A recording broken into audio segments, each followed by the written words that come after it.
आज हम बात करने वाले हैं उस सबसे बड़ी कहानी की जो कभी कही गई, हमारे अपने ब्रह्मांड की कहानी।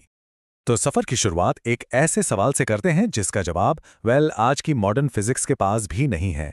सवाल यह है कि शुरुआत से भी पहले क्या था। ज्यादातर मॉडल्स का यही मानना है कि टाइम और स्पेस यानी समय और जगह खुद ब्रह्मांड के साथ ही शुरू हुए। इसका मतलब यह हुआ कि इससे पहले फिजिक्स के नियम लागू ही नहीं होते थे, तो पहले जैसा कुछ था ही नहीं, कम से कम उस तरह से नहीं जैसा हम सोचते हैं। तो चलिए सीधे चलते हैं 13.8 अरब साल पीछे और देखते हैं कि ये सब शुरू कैसे हुआ। जरा सोचिए, हर चीज, हर गैलेक्सी, हर तारा, सब कुछ एक ऐसे पॉइंट में था जो अनबिलीवेबल, हद से ज्यादा गर्म था।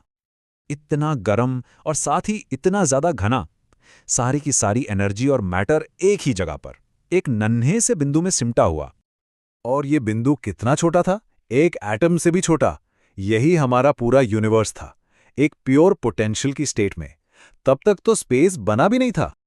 अक्सर लोग सोचते हैं कि ये कोई धमाका था जो स्पेस में हुआ, पर ऐसा नहीं है। ये तो खुद स्पेस का फैलना था। इसे ऐसे समझिए जैसे कोई गुब्बारा फूल रहा हो, उसकी सतह फैल रही है। बस इसी फैलाव ने वो स्टेज तैयार किया जिस पर पूरी कहानी लिखी जानी थी। और जैसे जैसे ये फैला, ये ठंडा भी होता गया। एनर्जी ने पार्टिकल्स का रूप लेना शुरू किया और बस पहले 3 मिनट के अंदर ही ब्रह्मांड के पहले बिल्डिंग ब्लॉक्स तैयार हो गए। हाइड्रोजन, हीलियम और थोड़ी सी लिथियम। तो ठीक है, शुरुआती कुछ मिनट तो हो गए। अब देखते हैं कि सिर्फ गैस से भरे इस ब्रह्मांड ने वो रूप कैसे लिया जिसे आज हम देखते हैं, तारों और गैलेक्सीज का वो शानदार नज़ारा। तो लगभग 3,80,000 साल गुजर गए। अब यूनिवर्स इतना ठंडा हो चुका था कि इलेक्ट्रॉन्स न्यूक्लियस के साथ जुड़ पाए और यहीं से पहले एटम्स बने। ये एक टर्निंग पॉइंट था जिसने गेम ही बदल दिया। इसी लम्हे से जो पहली रोशनी निकली वो आज भी पूरे ब्रह्मांड में फैली हुई है। हम उसे कॉस्मिक माइक्रोवेव बैकग्राउंड या CMB कहते हैं। और पता है सबसे कमाल की बात क्या है? ये हमारे यूनिवर्स की सबसे पहली बेबी पिक्चर है। लेकिन एटम्स बनने के बाद भी रोशनी नहीं थी। इसके बाद आया कॉस्मिक डार्क एज, एक लंबा, बहुत लंबा अंधकार का दौर। करोड़ों साल तक ब्रह्मांड में सिर्फ हाइड्रोजन गैस, डार्क मैटर और अंधेरा था। सब कुछ पहली चिंगारी का इंतजार कर रहा था। और फिर वो चिंगारी जली, ग्रेविटी ने अपना काम शुरू किया। उसने गैस के बादलों को एक साथ खींचना शुरू किया और तब तक खींचा जब तक कि उनके अंदर का प्रेशर इतना बढ़ गया कि पहले विशाल तारे जल उठे। ये तारे फटे, सुपरनोवा बने और अपने अंदर बने भारी एलिमेंट्स को पूरे स्पेस में बिखेर दिया। और ये बात जरा ध्यान से सुनिए। आज हमारे खून में जो आयरन है, हमारी हड्डियों का कैल्शियम, ये सब कुछ उन्हीं पहले तारों के अंदर बना था जो अरबों साल पहले फट गए।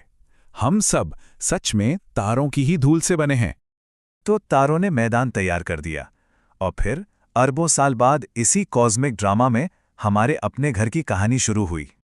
आज से करीब 4.6 अरब साल पहले हमारी अपनी गैलेक्सी मिल्की वे के एक शांत से कोने में गैस का एक बादल सिमटने लगा।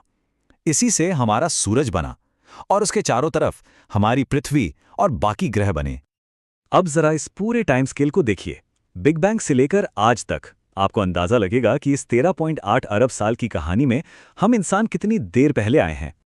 इसको ऐसे सोचते हैं, अगर यूनिवर्स की पूरी उम्र एक 24 घंटे का दिन है, तो जानते हैं इंसानों का पूरा इतिहास कब शुरू हुआ? दिन के आखिरी सेकंड में।